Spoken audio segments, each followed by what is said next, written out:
अस्सलामुअलैकुम, welcome to my channel. कैसे हैं आप लोग। आज की वीडियो में लेक्चर नंबर 13 करने जा रहे हैं हम लीनियर अलजेब्रा का, जिसका टॉपिक है जी कैरेक्टराइजेशन ऑफ इन्वर्टिबल मैट्रिसेस। हमने लास्ट लेक्चर में देखा था कि इन्वर्टिबल मैट्रिक्स क्या होता है। ऐसा मैट्रिक्स जिसका डिटर्मिनेंट जो है वो ज़ीरो ना आए, यानी वो नॉन सिंगुलर हो, उसका इन्वर्स पॉसिबल होता है फाइंड करना, और उसे ही हम इन्वर्टिबल मैट्रिक्स कहते हैं। ठीक है, तो इन्वर्टिबल मैट्रिक्स ऐसा मैट्रिक्स है जिसका इन्वर्स एग्जिस्ट करता हो, यानी वो नॉन सिंगुलर होता है। अब हमारे पास यहाँ पे जो टॉपिक है ना पहला, वो ये है कि आपने लीनियर सिस्टम ऑफ इक्वेशंस जो होती हैं उनको मैट्रिक्स इन्वर्जन मेथड से आप कैसे सॉल्व करते हैं। हमने पीछे हालांकि सिस्टम ऑफ लीनियर इक्वेशंस को सॉल्व करना सीखा था ना, एचलॉन फॉर्म से भी, रिड्यूस्ड एचलॉन से भी हम एंड पे उनके सोल्यूशन निकाल लेते थे x1 x2 x3 के। अब उन्हीं इक्वेशंस को अगर आपको पेपर में आ जाता है कि आपने मैट्रिक्स इन्वर्जन मेथड से सॉल्व करना है, तो फिर आप उसको कैसे सॉल्व करेंगे। शुरू में एक दो थ्योरम्स हैं, हम वो देख लेते हैं, फिर हम एग्जाम्पल पे चलते हैं। ठीक है, अब आपको पता है कि सिस्टम ऑफ लीनियर इक्वेशंस को हम किस तरह रिप्रेजेंट करते हैं। ax is equal to B, इस फॉर्म में लिखते हैं ना हम, कि एक ए होता है हमारे पास मैट्रिक्स जिसमें सबके कोएफिशिएंट्स आ जाते हैं, पहले कॉलम में x1 के, दूसरे में x2 के, तीसरे में x3 के। x वो वेक्टर होता है जिसमें हम वेरिएबल्स रखते हैं x1 x2 x3, और b जो है वो इक्वेशन में जो इक्वल के सामने नंबर्स होते हैं वो वेक्टर होता है। ठीक है, अब वो कह रहे हैं कि आपके पास A जो है वो एक n cross n invertible matrix है। यहाँ पे इन्वर्टिबल होना जरूरी है, तभी हम उसको इन्वर्स फाइंड करके सॉल्व कर सकते हैं ना। अगर वो इन्वर्टिबल नहीं है तो आप उसका इन्वर्स फाइंड नहीं कर सकते। ठीक है, और B एक वेक्टर है जो स्पेस R n से बिलोंग करता है, वो R स्क्वायर R क्यूब कुछ भी हो सकती है। तो equation AX is equal to B has a unique solution. Unique solution से मुराद क्या है कि इसका सिर्फ और सिर्फ एक ही सोल्यूशन एग्जिस्ट करेगा, एक से ज्यादा नहीं। ठीक है, और उसका सोल्यूशन निकालना कैसे आपने, यानी आप वेरिएबल्स निकालना चाह रहे हो ना, x1 x2 x3, तो x तो इधर ही रहेगा। अब जो इसके साथ a है वो आपने उधर शिफ्ट कर देना है। तो जब मैट्रिक्स एक साइड से दूसरी साइड पे जाता है तो उसका इन्वर्स हो जाता है। ठीक है, तो a जब उधर शिफ्ट होगा ना तो a का इन्वर्स आ जाएगा, साथ में b एज इट इज। अच्छा, यहाँ पे इस चीज का ख्याल रखना है कि जब आप a को शिफ्ट करेंगे ना तो आपने a को उधर b के बाद नहीं लिखना। इधर a जो है वो x से पहले था, तो वहां भी उसको b से पहले लिखना है, उसको बाद में नहीं लिखना आपने, क्योंकि मैट्रिक्स में जब आप मल्टीप्लिकेशन कर रहे होते हैं तो आगे पीछे करने से आंसर पे फर्क पड़ सकता है। इसलिए आपने ऑर्डर का ख्याल लाजमी रखना है कि a मैट्रिक्स पहले आएगा, b वाला जो है वो बाद में आएगा। ठीक है, एक छोटा सा प्रूव है यहाँ पे कि ax जो है वो इक्वल टू b कैसे आता है। अब आप देखें कि हम a हमने कहा कि यहाँ से जब उधर शिफ्ट होता है तो इन्वर्स हो जाता है ना, तो x की वैल्यू हमने निकाली a इन्वर्स b, तो इस x की जगह पे आप पुट कर दें a इन्वर्स b। अब ब्रैकेट्स जो है वो आप शिफ्ट कर सकते हैं ना पहले दो मैट्रिसेस के साथ, तो ब्रैकेट्स आप इधर लगा दें, b को बाहर निकाल दें। a इंटू a इन्वर्स, किसी मैट्रिक्स को उसी के इन्वर्स से मल्टीप्लाई करें तो वो i हो जाता है, तो ये बन जाएगा i इंटू b। और आइडेंटिटी मैट्रिक्स जिस मर्जी मैट्रिक्स से मल्टीप्लाई हो वो सेम चीज आ जाती है ना, तो b ही वापस आ जाएगा। तो इस तरह से प्रूव हो गया कि जो ax है वो इक्वल है किसके, b के इक्वल है। ठीक है, अब नेक्स्ट यूनिकनेस है। यूनिकनेस मैं आपको ऑलरेडी ऊपर बता चुकी हूँ कि इसका सिर्फ यूनिक सोल्यूशन एग्जिस्ट करता है, सिर्फ एक ही आंसर आएगा, एक से ज्यादा आंसर्स यहाँ पे नहीं आ सकते। तो वो कह रहे हैं लेट करें कि एक और सोल्यूशन है, एक तो x है ना, एक और सोल्यूशन इसका u आ जाता है। तो जब आप u इज इक्वल टू, यानी इसका अगर u आता है तो आप इस तरह लिखेंगे ना, a u is equal to b, तो जब u आएगा तो वो a इनवर्स b हो जाएगा। अब a इनवर्स b आप ऊपर कह चुके हो कि a इनवर्स b तो x के इक्वल होता है, तो आपने इस a इनवर्स b की जगह पे क्या पुट कर देना है, x। तो u किसके इक्वल आ गया, x के, यानी हमने लेट तो किया था कि u is an another solution, लेकिन u जो है वो सेम आ गया x के, मतलब जो x की वैल्यू है वही u की वैल्यू है, तो दोनों की एक ही वैल्यू है। इससे पता चलता है कि जो सोल्यूशन है वो सिर्फ एक ही होता है, यूनिक होता है, एक से ज्यादा सोल्यूशन इसके एग्जिस्ट नहीं कर सकते। एक और थ्योरम है जी यहाँ पर कि अगर आप दो मैट्रिसेस को मल्टीप्लाई करते हैं तो आपके पास आइडेंटिटी मैट्रिक्स आता है, तो वो तभी होता है ना अगर ये एक दूसरे का इन्वर्स है। हमने लास्ट लेक्चर में पढ़ा था अगर एक मैट्रिक्स अपने इन्वर्स से मल्टीप्लाई हो तभी वो आइडेंटिटी आंसर देता है। ठीक है, तो अगर आप यहाँ से a फाइंड करना चाहते हैं तो b उस साइड पे जाके क्या हो जाएगा, b इन्वर्स हो जाएगा, और b इन्वर्स जब i से मल्टीप्लाई होगा तो वो b इनवर्स ही आ जाएगा ना, क्योंकि i तो खत्म हो जाता है। तो इससे पता चलता है कि a जो है वो किसके इक्वल है, b इनवर्स के, यानी ये एक दूसरे का इनवर्स है। या आप अगर b की बजाय a को भी शिफ्ट करते तो सेम रिजल्ट आता कि a उधर जाएगा तो a इनवर्स हो जाएगा, और a इनवर्स जब i से मल्टीप्लाई होगा तो a इनवर्स, यानी b and a are inverse of each other, अगर हम सिंपल अल्फाज में कहें। ठीक है, और a और b इन्वर्टिबल लाजमी हो, क्योंकि इन्वर्टिबल होंगे तो उनका इनवर्स एग्जिस्ट करेगा ना। अच्छा जी, अब आगे एग्जाम्पल्स हैं। एग्जाम्पल्स हैं हमारे पास जी 1 2 3 3 एग्जांपल्स हैं जो कि इस तरह से इक्वेशंस को सॉल्व करके हमने इन्वर्जन मेथड से x1, x2, x3 की वैल्यूज निकालनी है। तो मैं एक आपको डिटेल से करवा देती हूँ। वैसे आपने पीछे अभी किया है ना, हमने लास्ट लेक्चर में इन्वर्स फाइंड करना 3x3 मैट्रिक्स का, कि हम a लिखते हैं, i लिखते हैं और फिर उस पर रो ऑपरेशंस अप्लाई करते हैं और a की जगह पे i बना देते हैं, तो i की जगह जो बनता है वो a इन्वर्स होता है। वही मेथड आपने फॉलो करके a इन्वर्स निकालना है, लेकिन फिर भी मैं एक दफ़ा डिटेल से दोबारा ये चीज़ करवा देती हूँ। तो 3 एग्जाम्पल्स हैं, एक हम करेंगे लेक्चर के अंदर, बाकी 2 आप खुद प्रैक्टिस करेंगे, ठीक है। देखिए जी, ये आपको सिस्टम ऑफ लीनियर इक्वेशन दिया हुआ है। अच्छा, मुझे कमेंट में बताएं कि ये होमोजीनियस है या नॉन होमोजीनियस है। इक्वल के बाद वाले नंबर्स को देख के पता चलता है ना कि सिस्टम ऑफ लीनियर इक्वेशंस ये होमोजीनियस है या नॉन होमोजीनियस है। ये कमेंट में बताएं ज़रा मुझे। ये हम पीछे काफ़ी डिटेल से 2 लेक्चर्स इसके करके आए हैं। अच्छा जी, अब सबसे पहले आपको करना क्या है, यहाँ पे हम देख लेते हैं। हमें कहा जा रहा है कि आप इसको सॉल्व करें using matrix inversion method. Matrix inversion method में हम पहले इसको ax is equal to b की फॉर्म में लिखेंगे। तो a लिख लेते हैं सबसे पहले हम। a के अंदर सारे कोएफिशिएंट आ जाते हैं ना। पहले कॉलम में x1 के आ जाएंगे 2, 5 और 1। दूसरे कॉलम में x2 के आ जाते हैं। x2 यहाँ भी 1 है, यहाँ भी 1 है और यहाँ x2 नहीं है, तो वो 0 हो जाएगा। और फिर x3 के हैं 1, 3 और 4, 1, 3 और 4। इसके साथ x आ जाएगा। x के अंदर सारे वेरिएबल्स होते हैं, हमारे पास 3 वेरिएबल्स हैं, x1, x2, x3। कुछ क्वेश्चंस में x, y, z होंगे, ठीक है। तो जो भी वेरिएबल्स यहाँ पे होंगे वो आपने इस तरह से लिख लेने हैं। और इक्वल के सामने आता है b। b क्या है? 1, 3, 6। अब हमें यहाँ से पता चल गया जी a क्या है हमारे पास? 2, 5, 1, 1, 1, 0, 1, 3, 4। जो x है वो क्या है? x1, x2 और x3 के इक्वल है। और जो b की वैल्यू है वो है जी 1, 3 एंड 6।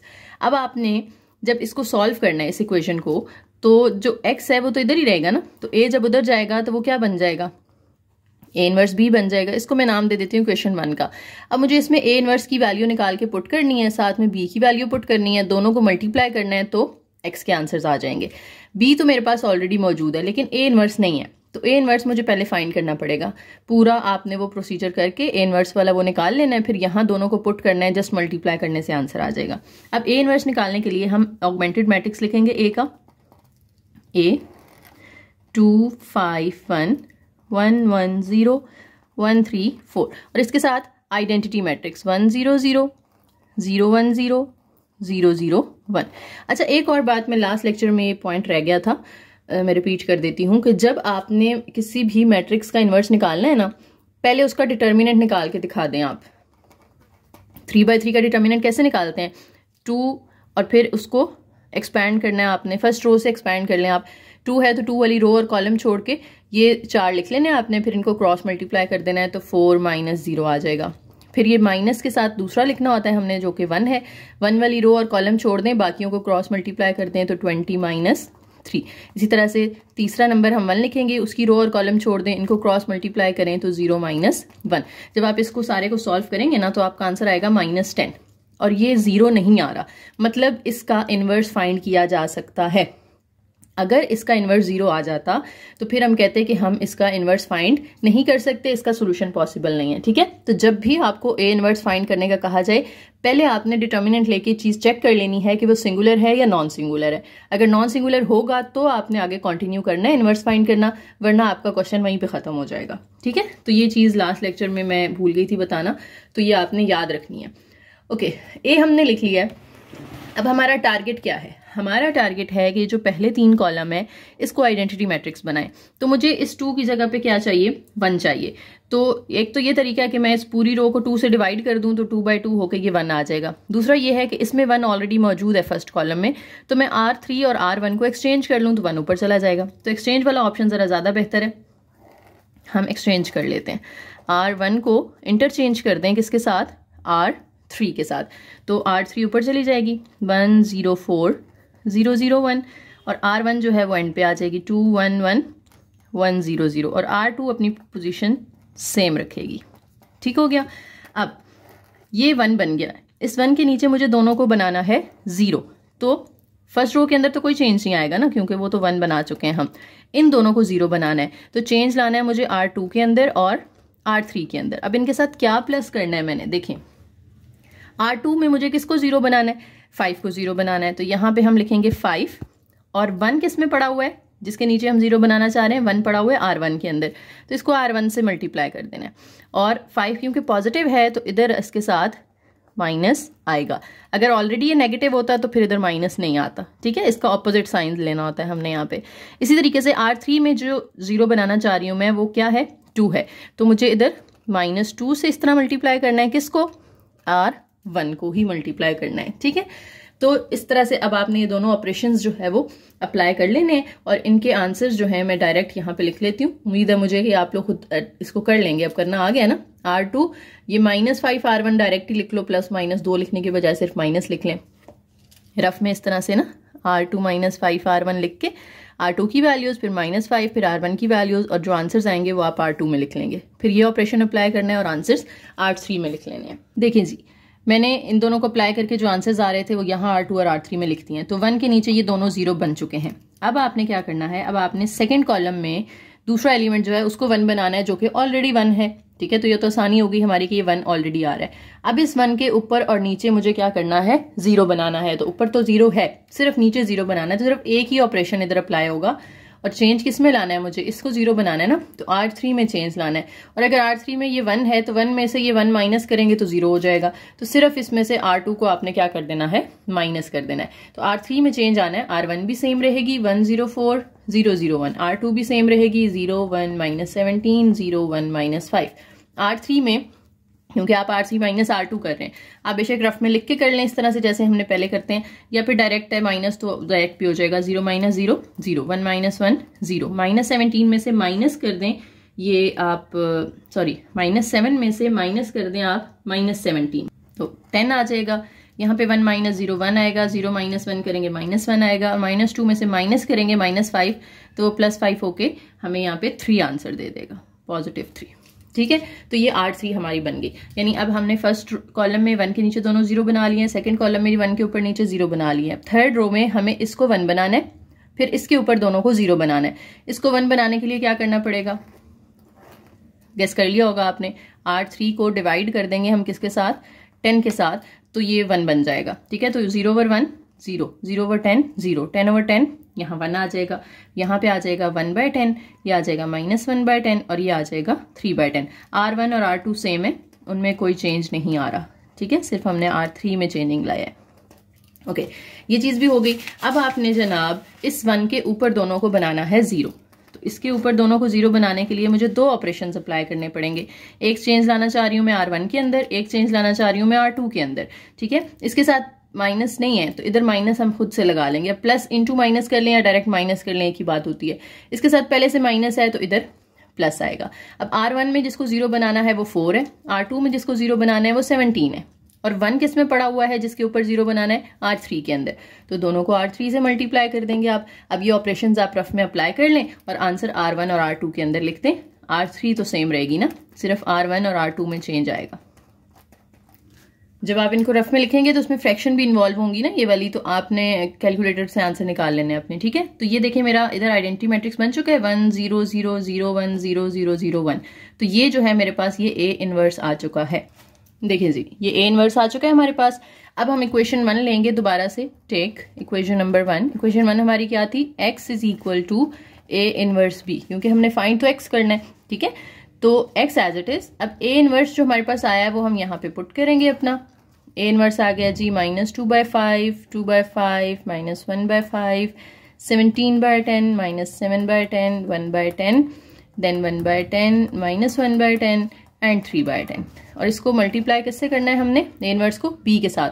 तो B की जो वैल्यू थी पीछे वो हमारे पास थी 1 3 और 6। अब आपने मल्टीप्लीकेशन करनी है, यहाँ पे फर्स्ट रो को मल्टीप्लाई करना है फर्स्ट कॉलम के साथ, यानी -2/5 जब 1 से मल्टीप्लाई होगा तो -2/5 आ जाएगा, प्लस 2/5 को 3 से मल्टीप्लाई करेंगे तो 3 2s are 6/5 हो जाएगा।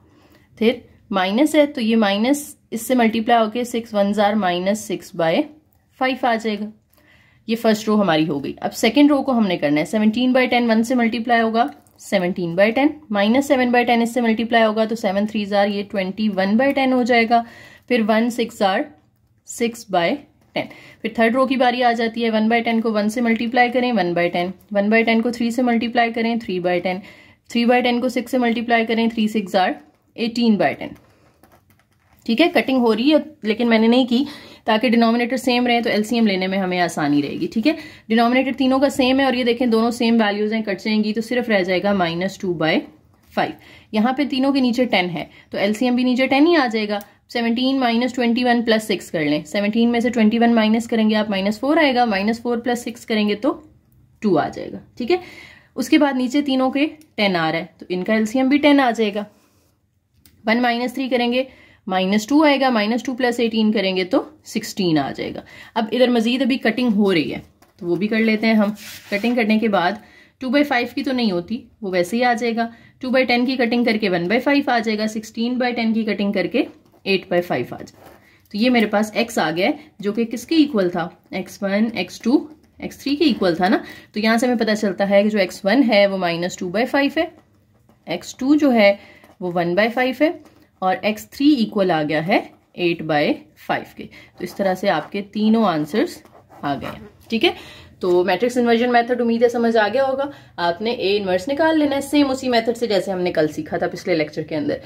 जब आप वो कर लेंगे तो फिर आपने ए इन्वर्स की जो वैल्यू होगी उसको बस b से मल्टीप्लाई कर देना और मल्टीप्लिकेशन भी आपको आती है। जब फ्रैक्शंस होंगी तो भी कोई मुश्किल नहीं है, देखा है आपने, बस डिनोमिनेटर सेम होंगे तो आपका इजीली हो जाएगा। नहीं भी सेम है, अब तो फ्रैक्शन वाले कैलकुलेटर भी होते हैं तो आप उस पर डायरेक्ट अपनी फ्रैक्शंस डालेंगे तो आपको एलसीएम लेके वो खुद ही आंसर दे देगा। ठीक है, तो बहुत ईजिली आप इसका निकाल सकते हैं और ये लॉन्ग में आ सकता है सवाल।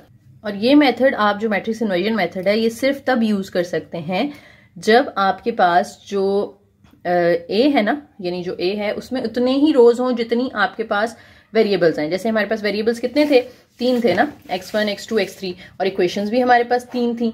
ठीक है, तो 3 ही रोज बनी इसकी। अगर हमारे पास इक्वेशंस 4 होती और वेरिएबल्स 3 होते तो फिर हम यहाँ पे इन्वर्जन मेथड यूज नहीं कर सकते थे। फिर हम नॉर्मल पीछे हमने जो होमोजीनियस नॉन होमोजीनियस को सॉल्व करने का मेथड सीखा था ना शुरू वाले लेक्चर्स में, हमने वही फॉलो करना है। ठीक है, तो मैट्रिक्स इन्वर्जन सिर्फ तब यूज होता है जब नंबर ऑफ अननाउन्स इक्वल हो नंबर ऑफ इक्वेशंस के। ठीक है, ये चीज नोट मैंने आपको भी समझा दी है। अब एग्जाम्पल 2 एग्जाम्पल 3 ये आपने खुद अटेम्प्ट करनी है। एग्जाम्पल 3 में जो है वो छोटा सा ही होगा काम। जब आप इससे मैट्रिक्स बनाएंगे ना, जब आप इसका डिटर्मिनेंट लोगे तो वो आ जाएगा 0। जब डिटर्मिनेंट 0 आ जाएगा तो आप कहेंगे इसका इन्वर्स फाइंड करना पॉसिबल नहीं है। सो इस पे जो मैट्रिक्स इन्वर्जन मेथड है वो हम यूज नहीं कर सकते, क्योंकि वो तो तब यूज कर सकते हैं अगर ए जो है वो इन्वर्टेबल हो। यहाँ पे वो इन्वर्टेबल नहीं है, so matrix inversion is not applicable. Next है जी हमारे पास solution of the system of n cross n homogeneous linear equation. अब होमोजीनियस कौन सी होती हैं, जिनके सामने 0 आ रहा होता है। ठीक है, इक्वेशंस है और इनके सामने 0 आ रहे हैं तीनों, यानी यहाँ पे कोई नॉन जीरो नंबर नहीं होता। तो इन ऐसी इक्वेशंस को, ऐसा जो सिस्टम ऑफ लीनियर इक्वेशन होता है उसको हम क्या कहते हैं, होमोजीनियस लीनियर इक्वेशंस। अब अगर आपका सिस्टम होमोजीनियस है तो उसको आप किस फॉर्म में लिखेंगे, आप लिखेंगे ना ax = 0। और जब आपने उसको सॉल्व करना है तो आप उसको मैट्रिक्स फॉर्म बनाएंगे, ए बनाएंगे। और ए का इन्वर्स फाइंड करने के लिए पहले आपको चेक करना पड़ेगा कि ये सिंगुलर है या नॉन सिंगुलर है। ठीक है, मैंने कहा था ना कि पहले मस्ट है, आपने चेक करना है। अगर इसका डिटर्मिनेंट 0 आ गया तो फिर आप इसको कंटिन्यू नहीं करेंगे। तो जब आप इसको चेक करेंगे तो आपका डिटर्मिनेंट जो है वो आ जाएगा अगर नॉन जीरो, यानी अगर 0 नहीं आता तो हम कहेंगे कि हम इसका इन्वर्स फाइंड कर सकते हैं। ठीक है, लेकिन इसका इन्वर्स फाइंड करके इसको सॉल्व करके आगे करने का कोई फायदा नहीं है, क्योंकि अगर आपको याद हो हमने जब ये non homogeneous system of linear equations पढ़ा था तो हमने पढ़ा था कि अगर ए का डिटर्मिनेंट 0 नहीं आता तो उसका जो सोल्यूशन होता है वो ट्रिवियल सोल्यूशन होता है। ट्रिवियल सोल्यूशन का मतलब है कि उसमें x1 भी 0 आएगा, x2 भी 0 आएगा और x3 भी 0 आएगा। ये पॉइंट याद आया आपको, हमने शुरू वाले लेक्चर्स में पढ़ा था कि अगर डिटर्मिनेंट 0 नहीं आता तो हम कहते हैं कि ट्रिवियल सोल्यूशन होगा और जिसमें तीनों वेरिएबल्स जो हैं वो 0 आएंगे। तो इसमें जब आप डिटर्मिनेंट निकालोगे शुरू में और वो 0 नहीं आ रहा तो आप वैसे ही रिजल्ट बता दें कि हाँ जी इसका ट्रिवियल सोल्यूशन एग्जिस्ट करता है कि और इसमें तीनों आंसर 0 होंगे। आगे उसको सॉल्व करने की जरूरत नहीं है, क्योंकि अगर आप उसका इन्वर्स फाइंड करोगे फिर उसको b से मल्टीप्लाई करोगे तब भी आंसर यही आना है, x1 x2 x3 तीनों का 0 ही आना है। तो आप शुरू में ही बता दें हमने जो रूल पीछे पढ़ा है उसके अकॉर्डिंग। ठीक है, तो इसमें ज्यादा फिर आगे लंबा जाने की जरूरत नहीं है। नेक्स्ट आगे एक और एग्जाम्पल आ गई है, ये भी आप लोग खुद करेंगे क्योंकि सेम वही चीज है कि आपके पास नॉन होमोजीनियस है, 8 24 और 8 आ रहा है। ये b बन जाएगा। x के अंदर सारे वेरिएबल्स आ जाएंगे, a के अंदर जो है वो इसके कोएफिशिएंट्स आ जाएंगे। अब पहले a को आपने चेक कर लेना है कि ये सिंगुलर तो नहीं है। जब आप इसका डिटर्मिनेंट लोगे ना तो वो सिंगुलर नहीं होगा, इसका डिटर्मिनेंट आ जाएगा -8। हाँ जी, -8 आ रहा है। तो जब -8 डिटर्मिनेंट आएगा तो फिर आप कहेंगे कि ये इन्वर्टिबल है और आप इसका इन्वर्स फाइंड कर सकते हैं। अब इन्वर्स वैसे ही आपने फाइंड करना है, ए लिखना है, सामने आइडेंटिटी मैट्रिक्स लिखना है, फिर इस पर रो कॉलम ऑपरेशंस आपने अप्लाई करने हैं जैसे अभी हमने पिछले एग्जांपल में किए थे। और करने के बाद जब आपका इधर आइडेंटिटी बन जाएगा 1 0 0 0 1 0 0 0 1, तो सामने जो है अब ये ए आ चुका है। अब इस ए को आपने बी से मल्टीप्लाई कर देना है तो आपके आंसर्स आ जाएंगे x1 x2 x3 के। नेक्स्ट कुछ थ्योरम्स हैं और ये एमसीक्यूज में आ सकते हैं। आपने स्टेटमेंट्स जो हैं वो एमसीक्यूज के लिए याद रखनी है। ऑब्वियसली ये शॉर्ट में तो नहीं आएंगे, लेकिन ये कॉन्सेप्ट्स आगे हमें क्वेश्चंस में हेल्प करेंगे। कहते हैं कि जो थ्योरम है इसको हम क्या कहते हैं, इन्वर्टिबल मैट्रिक्स थ्योरम कहते हैं। अब इसमें काफी सारे पॉइंट्स हैं और शुरू में एक चीज आपने याद रखनी है कि ए जो है वो स्क्वायर मैट्रिक्स होगा। हमने ये पहले भी पढ़ा हुआ है पिछले लेक्चर के अंदर भी कि अगर वो स्क्वायर होगा तभी वो इन्वर्टिबल होगा ना, अगर वो स्क्वायर नहीं है तो फिर आप उसका डिटर्मिनेंट वगैरह तो फाइंड नहीं कर सकते। सबसे पहला पॉइंट है कि A is an invertible matrix, यानी अगर आप जब उसको निकाल रहे होते हैं ना मैट्रिक्स इन्वर्जन मेथड से, तो जरूरी है कि A जो है वो इन्वर्टिबल मैट्रिक्स होना चाहिए, ठीक है।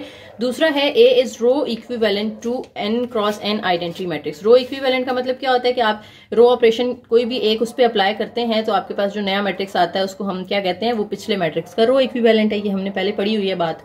नेक्स्ट है जी A has n pivot position. n pivot position से मुराद क्या है, उसका ऑर्डर कितना है, n क्रॉस n है ना, यानी अगर उसमें 3 रोज 3 कॉलम है तो हम कहेंगे कि वो 3x3 का है, ठीक है। अब जितनी रोज हैं उतने ही अगर उसके अंदर पिवट पोजीशंस होनी चाहिए। पिवट पोजीशंस याद है ना आपको, जो फर्स्ट नॉन जीरो एंट्री होती है रो के अंदर उसको हम पिवट पोजीशन कहते हैं। जब हम एचलॉन में कन्वर्ट करते हैं तो उसके अंदर फर्स्ट नॉन जीरो एंट्री को हम कहते हैं कि ये पिवट पोजीशन है। तो आपने उसको कन्वर्ट करना है मैट्रिक्स को एचलॉन के अंदर, या चाहे तो रिड्यूस्ड एचलॉन के अंदर कर लें। तो कन्वर्ट करने के बाद आपने देखना है कि उसमें हर रो के अंदर पिवट पोजीशन आ रही है। अगर आ रही है तो ये प्रॉपर्टी सेटिस्फाई हो जाएगी, ठीक है। नेक्स्ट आ जाता है the equation ax is equal to 0 has only trivial solution, कि अगर homogeneous system of linear equations हैं कि सामने 0 आ रहा है सबके, तो उसका सिर्फ ट्रिवियल सोल्यूशन एग्जिस्ट करता है। ये बात भी हम पीछे अभी पढ़ चुके हैं। The columns of A form a linearly independent set. Dependent independent भी हम पीछे डिटेल से पढ़ के आ चुके हैं। तो जितने भी कॉलम्स है ना ए के, वो इंडिपेंडेंट होने चाहिए। आपने वो मतलब डिफरेंट प्रॉपर्टीज लगा के चेक करना है कि यहाँ पे एक दूसरे का मल्टीपल है या नहीं है, या अगर उसमें कोई जीरो मैट्रिक्स आ रहा है। ये सारी चीजें हम पीछे पढ़ चुके हैं, ठीक है।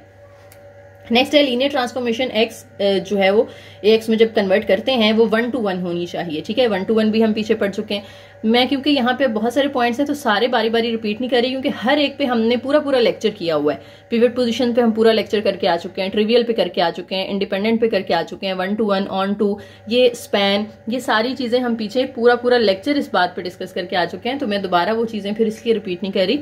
वैसे ये मेरा मेथड नहीं है कि मैं कहूँ कि आप पिछले लेक्चर्स में से ये चीज दोबारा देख कर आए, या कर चुके हैं तो मैं रिपीट नहीं कर रही। लेकिन ये सब्जेक्ट जो है ना, ये इसमें लेक्चर्स आपको पता है बड़े बहुत लेंथी हैं, 12 15 पेजेस के लेक्चर हैं और एक घंटे पे वीडियो चली जाती है।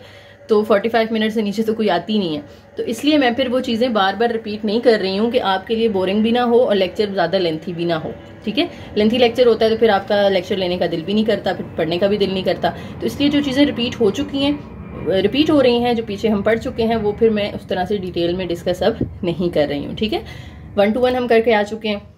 उसके बाद equation ax is equal to b अगर आता है, यानी 0 नहीं आ रही, इक्वल के बाद नॉन जीरो एंट्रीज आ रही हैं, तो उसका एटलीस्ट 1 सोल्यूशन एग्जिस्ट करता हो, यानी कम से कम उसका एक सोल्यूशन एग्जिस्ट करना चाहिए। ये ना हो कि उसका कोई सोल्यूशन ही एग्जिस्ट नहीं करता।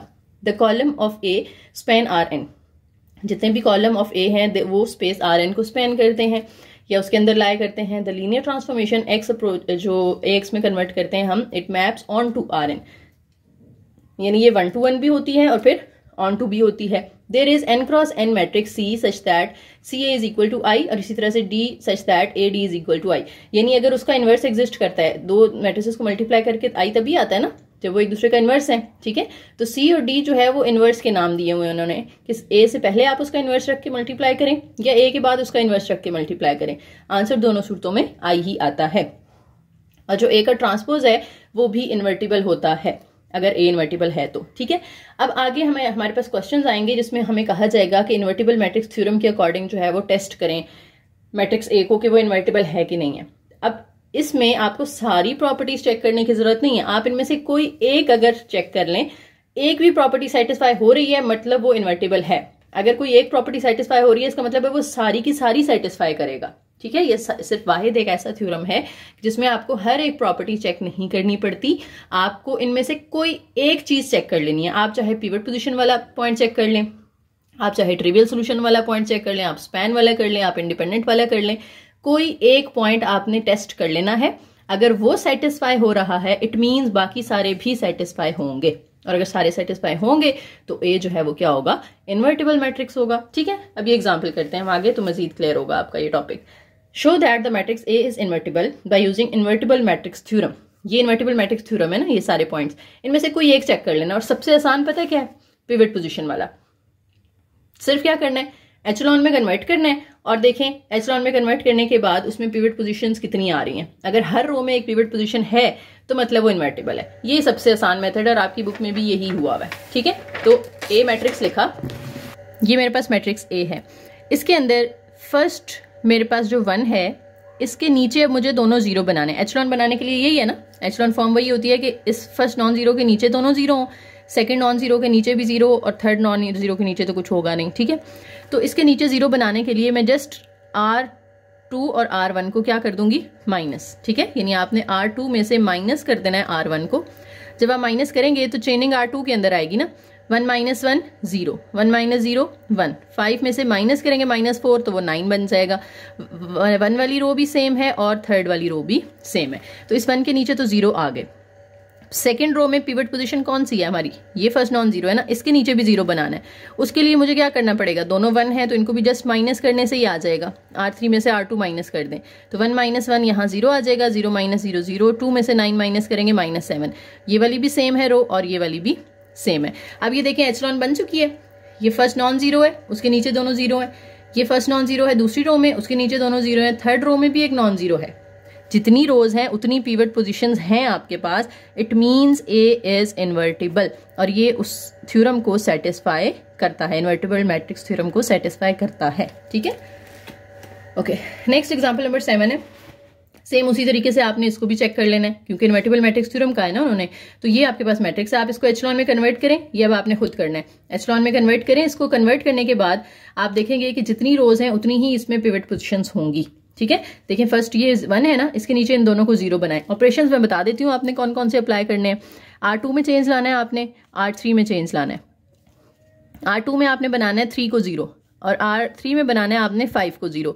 5 के साथ पहले से माइनस है तो ये प्लस आ जाएगा, इसके साथ नहीं था तो हमने लगा दिया। 1 किस में पड़ा हुआ है, R1 में, तो इनके साथ R1 मल्टीप्लाई होगा। ये दोनों ऑपरेशंस आप अप्लाई करेंगे ना तो ये दोनों जीरो हो जाएंगे। जब ये दोनों जीरो हो जाएंगे तो फिर आपके पास इसको आपने पिवट पोजीशन बना लेना है, ये दो बन जाएंगी ना, इसके नीचे फिर जीरो बनाना है, फिर थर्ड पिवट पोजीशन। तो आप देखेंगे कि ये फॉर्म बनेगी एचलॉन में कन्वर्ट करने के बाद, और इसमें तीनों रोज में एक पिवट पोजीशन आ रही है।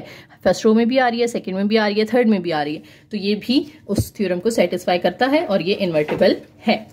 नेक्स्ट है find A transpose and show that A transpose is an invertible matrix. आपने पहले इसका ट्रांसपोज लेना है, यानी फर्स्ट रो को ऐसे ए ट्रांसपोज कैसे आएगा, जो फर्स्ट रो है 1 2 1 0 इसको पहला कॉलम बना दें, सेकंड रो को सेकंड कॉलम बना दें, थर्ड रो को थर्ड कॉलम बना दें और फोर्थ रो को फोर्थ कॉलम बना दें। अब ये जो ए ट्रांसपोज आ चुका है इसको आपने बताना है कि ये इन्वर्टिबल है, शो करें कि ये इन्वर्टिबल है। अगर ए का ट्रांसपोज इन्वर्टिबल होगा तो मतलब ए भी इन्वर्टिबल होगा। अब इसको इन्वर्टिबल बनाने के लिए इस 1 के नीचे सारे जीरो बनाने हैं, ये तो पहले से जीरो है, सिर्फ ये 2 जीरो बनाने पड़ेंगे। और इसके लिए कौन सा ऑपरेशन अप्लाई होगा, R2 - 2R1 और R3 - R1, ये दोनों जीरो हो जाएंगे। ठीक है, इस तरह से आपने सारे ऑपरेशंस अप्लाई करके ये भी आपने खुद कर लेना है। उम्मीद है, आई ट्रस्ट यू, कि आप लोग कर लेंगे। हमारी रो कॉलम ऑपरेशंस की बहुत प्रैक्टिस हो चुकी है। ठीक है, तो ये देखें 1 के नीचे ये सारे जीरो बन चुके, इस 1 के नीचे भी सारे जीरो बन चुके, इस 1 के नीचे भी जीरो बन चुका और ये नॉन जीरो है।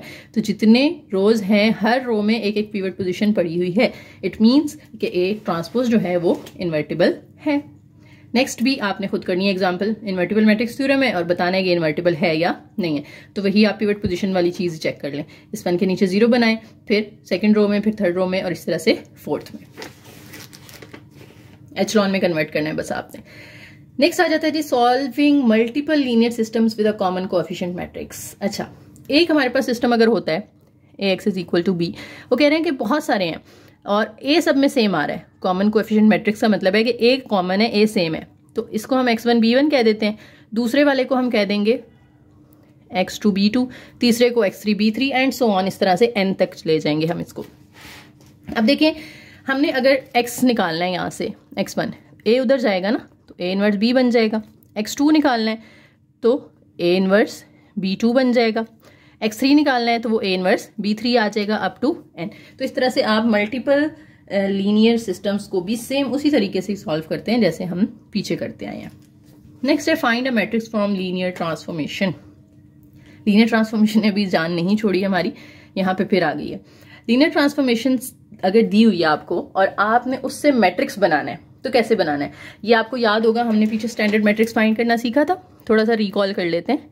हमने कहा था ए जो है वो इक्वल होता है T of e one, T of e two, T of ई3, जितने कॉलम हमने बनाने हैं उतने हम टी ई1, ई2, ई3 ले लेते हैं। अब यहाँ पे जो हमारा मैट्रिक्स है या जो ट्रांसफॉर्मेशन है वो आर स्क्वायर से P2 के अंदर है। P2 क्या है कि पोलिनोमियल्स ऑफ ऑर्डर 2, ऑर्डर 2 की पोलिनोमियल्स यानी जो क्वाड्रेटिक होती है ना, जैसे x square plus b x plus c, कि एक एक्स स्क्वायर वाली टर्म हो, एक एक्स वाली हो और एक कांस्टेंट हो, ठीक है।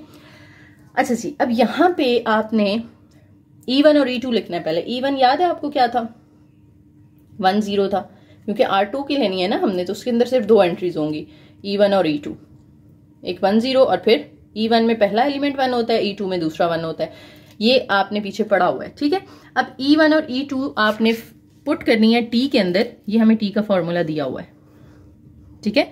इस T के अंदर आपने पहले E1 पुट करना है तो T ऑफ E1 की वैल्यू आ जाएगी और जो आंसर आएगा वो आप इधर पहले कॉलम में लिख देंगे, फिर T ऑफ E2 निकालेंगे और आंसर दूसरे कॉलम में लिख देंगे, तो आपका A आ जाएगा आपके पास, ठीक है। अब T ऑफ E1 कैसे आएगा, यानी जो T है इसके अंदर E1 पुट कर दूं मैं।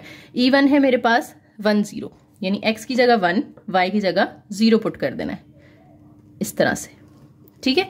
x की जगह 1, y की जगह 0, तो सामने भी जो x है यहाँ 1 आ जाएगा, y की जगह 0, तो 1 into 0 into T, 1 into 0 into T, फिर प्लस x प्लस y है यानी 1 प्लस 0 और बाहर टी स्क्वायर है, ये तीनों मल्टीप्लाई होगे तो 0 हो जाएंगे। 1 प्लस 0 1 होता है, वो टी स्क्वायर से मल्टीप्लाई होगा तो आंसर आ जाएगा टी स्क्वायर। तो हमारे पास टी स्क्वायर तो आ गया है टी ऑफ E1 का आंसर, लेकिन हमने यहाँ पे टी स्क्वायर नहीं लिख देना टी ऑफ E1 की जगह, हमने कोएफिशिएंट्स लिखने हैं पोलिनोमियल ऑफ ऑर्डर 2 के। तो पोलिनोमियल ऑफ ऑर्डर 2 कैसे बनेगी, अच्छा जब आप इसको मैट्रिक्स फॉर्म में लिख रहे होते हैं ना तो आपने इस तरह से लिखना है कि उसको रिवर्स ऑर्डर में लिखना है कि कांस्टेंट पहले आएगा, टी वाली वैल्यू उसके बाद आएगी और टी स्क्वायर वाली उसके बाद आएगी, ठीक है। अब यहाँ पे जो मेरा टी ऑफ E1 का आंसर आया है इसमें कांस्टेंट भी नहीं है, टी वाली वैल्यू भी नहीं है, टी स्क्वायर के साथ 1 है, तो ये फॉर्म बनेगी मेरी टी ऑफ E1 की। तो जो मेरा मैट्रिक्स ए होगा ना, मैट्रिक्स ए, उसमें पहला कॉलम टी ऑफ E1 का होता है, तो उसमें आ जाएगा 0 0 1, 0 0 1, कांस्टेंट भी 0, टी भी 0, टी स्क्वायर 1 है। उसके बाद बात करते हैं जी हम सेकंड कॉलम की, जिसमें हमने टी ऑफ E2 निकालना है। टी ऑफ E2 कैसे निकलेगा, E2 की वैल्यू क्या थी हमारी 0 1, तो टी के अंदर आपने 0 1 पुट कर देना, यानी जहां x है वहां 0, जहां y है वहां 1, तो x की जगह 0, y की जगह 1 पुट करेंगे, टी एज इट इज, तो ये सॉल्व होके फिर ये भी 0 हो जाएगी पहली वैल्यू। यहाँ पे x की जगह 0, y की जगह 1 पुट करेंगे, 0 प्लस 1 1, 1 टी स्क्वायर से मल्टीप्लाई होगा तो टी स्क्वायर आ जाएगा।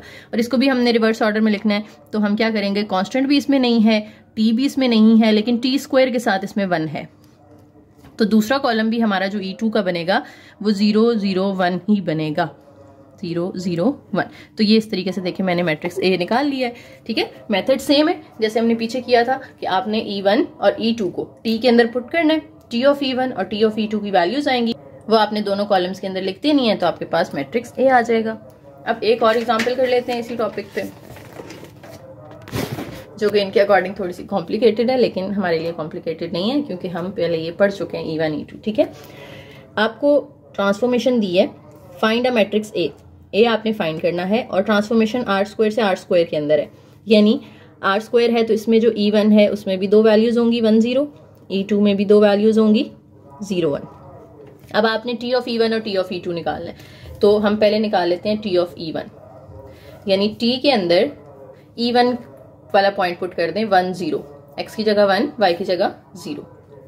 जब यहाँ एक्स की जगह 1 पुट करेंगे तो इधर 1 आ जाएगा, इधर y की जगह 0 पुट करें प्लस 2 इंटू एक्स की जगह 1, तो 0 प्लस 2 आ जाएगा। तो टी ऑफ ई वन मेरे पास आ गया। इसी तरह से मैंने टी ऑफ ई टू निकाल लेना है, यानी टी के अंदर ई टू वाला कॉलम पुट कर दें जो कि ई टू है 0 1, तो 0 1 पुट करके x की जगह 0 आएगा, कॉमा कॉमा के बाद y है तो y की जगह 1 आएगा, प्लस 2 इंटू 0, तो वो 0 हो जाएगा, तो ये 0 1 आ गया। अब स्टैंडर्ड मैट्रिक्स लिखने के लिए क्या करना पड़ता है हमें, ए के अंदर पहला column T of E one का होता है, दूसरा column T of E two का होता है। टी ऑफ ई वन लिखें, टी ऑफ ई वन मेरे पास आया है 1 2, टी ऑफ ई टू आया है 0 1। आपको पता है ना, जो पॉइंट है उसको हम वेक्टर फॉर्म में लिख सकते हैं, इसलिए जो ये पॉइंट है इसको हम इस तरह से कॉलम फॉर्म में लिख रहे हैं, ठीक है। तो 1 2 को पहला कॉलम बना दिया, 0 1 को दूसरा कॉलम, तो ये मेरे पास मैट्रिक्स ए आ गया। नेक्स्ट एक इंपॉर्टेंट नोट है यहाँ पे, it should be clear that invertible matrix जो है वो सिर्फ स्क्वायर मैट्रिक्स पे अप्लाई होता है। ये मैंने अभी पहले भी आपको बताया कि invertible matrix n cross n पे अप्लाई होगा, कि जिसमें जितनी रोज उतने ही कॉलम्स हैं। अगर नंबर ऑफ रोज और कॉलम इक्वल नहीं है तो फिर हम कहते हैं कि वो लीनियरली इंडिपेंडेंट हैं, इसलिए हम उस पर मैट्रिक्स थ्योरम जो है वो अप्लाई नहीं कर सकते, क्योंकि उसका सोल्यूशन जो होगा एग्जिस्ट कर भी सकता है और नहीं भी कर सकता, तो वो हमें फिर इन्वर्टिबल मैट्रिक्स थ्योरम से पता नहीं चलता, ठीक है।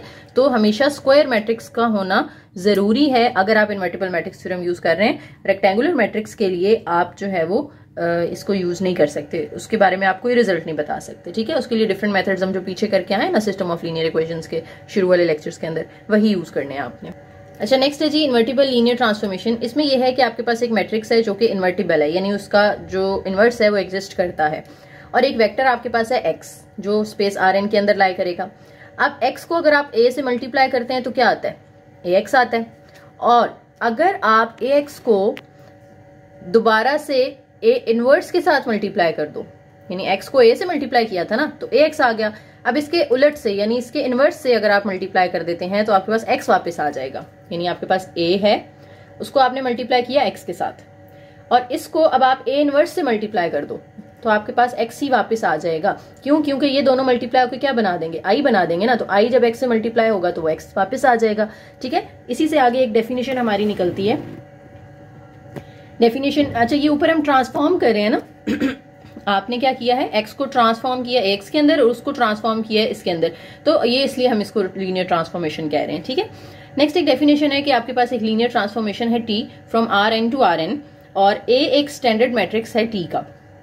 t इज इन्वर्टिबल, यानी t का इनवर्स एग्जिस्ट करता है, तो a भी इन्वर्टिबल होगा अगर आपके पास जो ये a इनवर्स x वाली चीज होती है ना, a इनवर्स x वाली चीज, ये इक्वल हो जाए s ऑफ x के।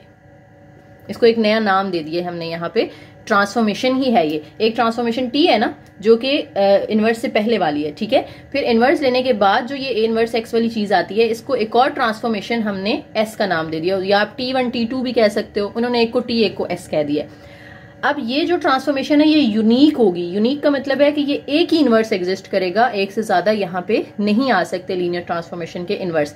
अब अगर आप इनको कंपोज करें, यानी t into S of x करें, t वो है जो इनवर्स से पहले वाली है, s वो है जो इनवर्स के बाद वाली। मैं आपके सामने लिख भी देती हूँ, t ऑफ x जो है ना वो ax के इक्वल है, और s ऑफ x जो है वो a इनवर्स x के इक्वल है। t में इनवर्स से पहले x मौजूद है, यानी इनवर्स के बगैर, और s में जो a है वो क्या है, इनवर्स वाला a है। तो अगर आप कंपोज करें इसको, a वाली के अंदर a इनवर्स रख दें या s के अंदर आप t रख दें, तो इनका जो कंपोजिशन होगा ना वो जब रिजल्ट देगा आपको, तो दोनों सूरतों में x आंसर आएगा। याद होगा आपको, ये आपने इंटर में ये चीज पढ़ी होगी, या कैलकुलस में भी हमने चीज पढ़ी हुई है कि जब आप किसी फंक्शन का, फंक्शंस वाले टॉपिक में, कि आप फंक्शन को उसके इनवर्स के साथ कंपोज करो, या आप इनवर्स के अंदर जो है वो फंक्शन इस तरह से पुट करें, दोनों सूरतों में आंसर x आता है। याद आया ये पॉइंट, आपको इंटर में पढ़ा होगा आपने। तो यही चीज यहाँ पे आ रही है इसके अंदर, लीनियर ट्रांसफॉर्मेशन के अंदर, कि t जो है वो ax है और s जो है वो a इनवर्स x है। तो अगर आप a वाले के अंदर इनवर्स वाली पुट करो या इनवर्स वाले के अंदर a वाली पुट करो, दोनों सूरतों में आंसर क्या आता है, x आता है, अगर वो एक दूसरे के इनवर्स हैं तो। नेक्स्ट छोटे से यहाँ पे एमसीक्यूज के लिए कुछ पॉइंट्स हैं, जल्दी से हम देख लेते हैं। आपके पास है जी let T is a transformation. अच्छा ऊपर एक पॉइंट है, sorry, if the inverse of a linear transformation exist then it is unique. यानी लीनियर ट्रांसफॉर्मेशन है ना, अगर आपके पास लेट से टी ऑफ एक्स, इसका अगर इनवर्स एग्जिस्ट करता है, जैसे हमने इसका इनवर्स निकाला था अभी एस ऑफ एक्स, तो ये यूनिक होगा, यानी एक ही इनवर्स एग्जिस्ट करेगा, टी के एक से ज्यादा इनवर्स नहीं हो सकते। ठीक है।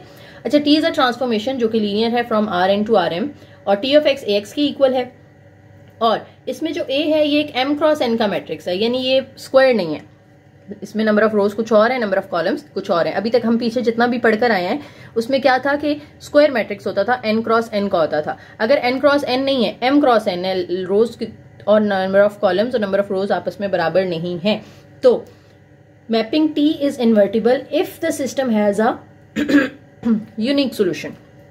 अगर आपका सिस्टम यूनिक सोल्यूशन देता है, यानी उसका सिर्फ एक सोल्यूशन है, इनफाइनाइटली मैनी नहीं है, ठीक है, तो फिर हम कहते हैं कि वो इन्वर्टिबल होगा।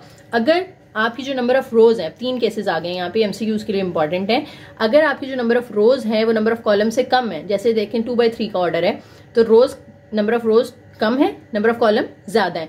इस केस में क्या होता है कि जो आपका सिस्टम ऑफ लीनियर इक्वेशन है it has either no solution और इनफाइनाइटली मैनी सोल्यूशन। 2 केसेस आ जाएंगे इसके अंदर कि या तो आपकी जो इक्वेशंस हैं उनका सोल्यूशन एग्जिस्ट ही नहीं करता होगा, या अगर करेगा तो उसमें इनफाइनाइटली मैनी सोल्यूशन होंगे, यूनिक नहीं होगा, क्योंकि हम ऊपर बात कर चुके हैं जब यूनिक होता है तो वो इन्वर्टिबल होता है। अब यहाँ पे यूनिक नहीं है तो ये क्या होगा, नॉन इन्वर्टिबल होगा। ठीक हो गया।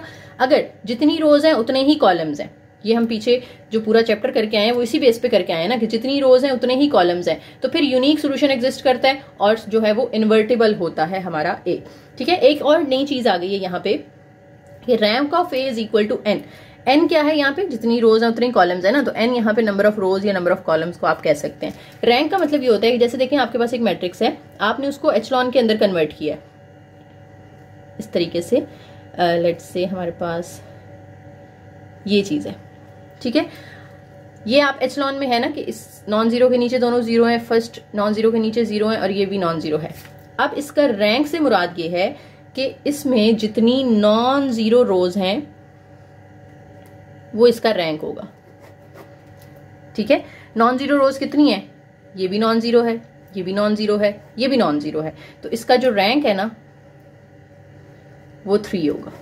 देखें 3 रोज थी और रैंक भी 3 है, यानी जो रैंक है वो नंबर ऑफ रोज के इक्वल आ जाए। ठीक है। तो फिर यूनिक सोल्यूशन एग्जिस्ट करता है और ये इन्वर्टिबल मैट्रिक्स होगा। अच्छा रैंक को थोड़ा सा, और ये वैसे आगे रैंक का ना पूरा एक चैप्टर आना है हमारा अभी, जैसे अगर ये 1 2 3 0 1 9 0 0 0 होता, अब इसमें नॉन जीरो रोज कितनी है, इसमें नॉन जीरो नंबर्स हैं, इसमें भी नॉन जीरो नंबर्स हैं, लेकिन इसमें सारे जीरो हैं, तो इसका जो रैंक होगा वो 2 हो जाएगा। ठीक है। तो रैंक का थोड़ा सा कॉन्सेप्ट मैंने आपको दे दिया कि क्या होता है, बाकी इसको डिटेल से हम इंशाल्लाह आगे पढ़ेंगे अभी। अच्छा तीसरा केस ये है कि अगर आपके नंबर ऑफ रोज ज्यादा है और नंबर ऑफ कॉलम्स कम है, जैसे 3/2 का ऑर्डर है तो रोज ज्यादा है कॉलम्स कम है, फिर भी मैट्रिक्स नॉन इन्वर्टिबल ही होता है, क्योंकि जो सिस्टम है वो फिर इनकंसिस्टेंट हो जाता है। आप जब इसका सोल्यूशन निकालते हैं ना वो इनकंसिस्टेंट सिस्टम निकलता है। ठीक है। तो यहां से तीनों केसेस से हमें क्या पता चला कि आपका सोल्यूशन यूनिक होगा तब ही मैट्रिक्स जो है वो इन्वर्टिबल होगा, और वो कब होता है, जब नंबर ऑफ रोज और नंबर ऑफ कॉलम्स इक्वल होती हैं, जितनी रोज हैं उतने कॉलम्स है, स्क्वायर मैट्रिक्स है। तो बार बार हम ये बात करते हुए आ रहे हैं कि मैट्रिक्स स्क्वायर होगा तभी वो इन्वर्टिबल होगा और उसका यूनिक सोल्यूशन एग्जिस्ट करेगा, और इस केस में जो रैंक होता है वो उतना ही होगा जितना रोज है आपकी। ठीक है। तो ये एमसीक्यूज के लिए आपने कुछ बातें याद रखनी थी। लेक्चर हमारा खत्म हो गया जी, और वीडियो पसंद आई हो तो लाइक करें, शेयर करें, चैनल को जरूर सब्सक्राइब कीजिएगा और एक प्यारा सा कमेंट करके जाइएगा। Thank you. अल्लाह हाफिज़।